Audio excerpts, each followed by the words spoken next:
Welcome back, everyone.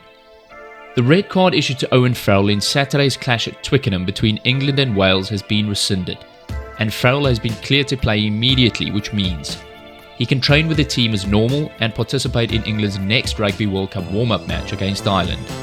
But why has this thrown the world of rugby up in arms to the extent it has?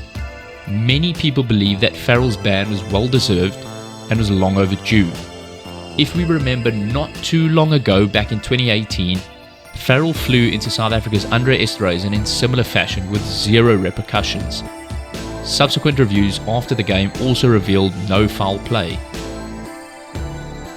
The law under consideration in Farrell's case is World Rugby Law 913, which states, a player must not tackle an opponent early, late, or dangerously. Dangerous tackling includes, but is not limited to, tackling or attempting to tackle an opponent above the line of the shoulders, even if the tackle starts below the line of the shoulders. Farrell clearly contravenes this law if we analyse the footage. He firstly makes no attempt to wrap his arms, and secondly, makes direct contact with an opponent's head with his shoulder. This has to be considered a contravention of Law 913. When determining whether a red card and suspension will be upheld, mitigating circumstances will always be taken into account in an infringement. In Farrell's instance, the Independent Judicial Committee statement reads, and I quote, "The committee determined, when applying World Rugby's head contact process, that mitigation should be applied to the high degree of danger found by the foul play review officer. The committee found that a late change in dynamics due to England number 2's interaction, Jamie George, in the contact area brought about a sudden and significant change in direction from the ball carrier. In the committee's opinion, this mitigation was sufficient to bring the player's act of foul play below the red card threshold. The committee believes it is important to record that no criticism is made of the foul play review officer, nor would any be warranted. In our opinion, the mitigating circumstance applied by the committee isn't substantial enough to warrant that it had any significant impact on the direction the ball carrier was headed.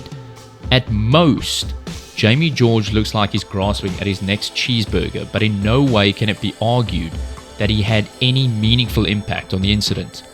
Farrell was up high, leading with the shoulder, and made no effort whatsoever to wrap in contact, leading to dangerous head contact to his opponent.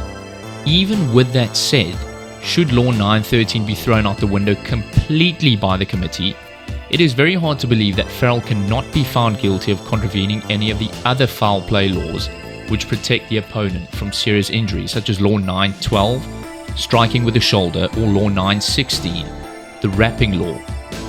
It would appear that the committee may have been influenced by the seriously persuasive representative of Farrell when evidence of the incident was being presented to them. Much of the uproar amongst rugby fans seems to also be driven by the fact that everyone just wants the law to be applied consistently, and that it be applied consistently to all rugby players.